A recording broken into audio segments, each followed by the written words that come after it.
అక్కడంతా ఇప్పుడు మనం ఈడ కంపలు ఇట్లా అట్లా ఉన్నాయి, అయినా కూడా వాటిని సరి చేసుకొని మనం ఏం చేస్తున్నాం, కూర్చోటానికి అనుకూలంగా మనం చేసుకున్నాం. అట్లనే ఆయన కూడా ఆ స్థలాన్ని అట్లా చేసుకొని రాయి తీసుకొని తలగడిగా పెట్టుకొని ఆయన నిద్రపోతా ఉన్నాడు. ఆయన నిద్రపోతా ఉన్నాడు. అయితే అప్పుడు ఏమొచ్చిందంటే కల వచ్చింది. ఎవరికి కల వచ్చింది అని అంటే అక్కడ ఆ స్థలములో పండుకునేటువంటి యాకోబుకి కల వచ్చింది. ఆ కలలో ఏం జరుగుతుంది అని అంటే, ఆ కలలో ఏం జరుగుతుందంటే ఆయన పండుకొనున్న స్థలము మొదలుకొని ఆకాశము దాకా ఒకే నిచ్చెన ఉందంట. ఆ నిచ్చెన మీద దేవుని యొక్క దూతలు ఎక్కుచూ దిగుచూ ఉన్నారు. దేవుని పరిశుద్ధమైన నామానికి మాత్రమే మహిమ కలుగును గాక. హల్లెలూయా. చూడండి ప్రియ దేవుని పిల్లారా, దేవుని ఏర్పాట్లో ఉన్నవారు ఏ స్థలములో అడుగు పెట్టినా సరే ఆ స్థలములో దేవుని దూతలు కూడా వస్తారు పరిచర్య చేయటానికి. ఆ స్థలములో దేవుని సన్నిధి ఉంటది. ఆ స్థలములో దేవుని అగ్ని దిగి వస్తుంది. దేవుని పరిశుద్ధమైన నామానికి మాత్రమే మహిమ కలుగును గాక. ఇప్పుడు యాకోబు ఎవరి యొక్క ప్రణాళికలో ఉన్నాడు? దేవుని ప్రణాళికలో ఉన్నాడు.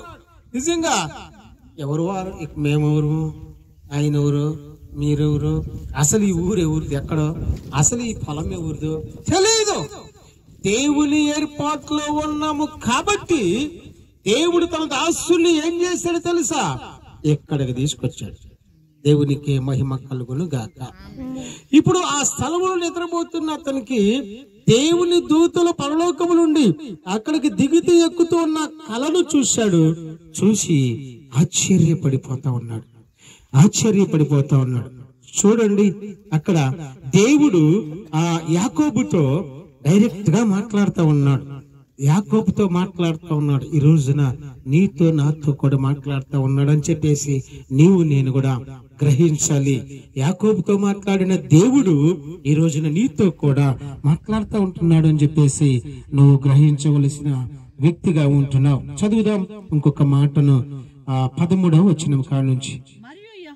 మరియు యెహోవా దానికి పైగా నిలిచి నేను, ఒక్క నిమిషం నాన్న, ఇక్కడ బాగా గమనించాలి. ఇక్కడ ఏం జరుగుతుందంటే, మరియు యెహోవా దానికి పైగా నిలిచి, అంటే దేనికి పైగా నిలిచి?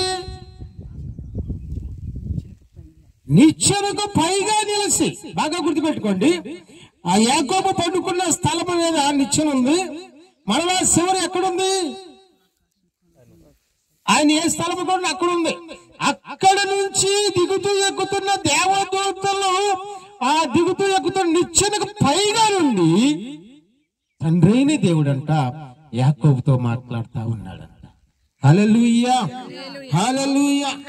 ఈ మధ్యాహ్న కాల సమయంలో దేవుడు నీతో కూడా మాట్లాడుతున్నాడు, నాతో మాట్లాడుతున్నాడు, మనందరితో మాట్లాడుతూ ఉన్నాడు.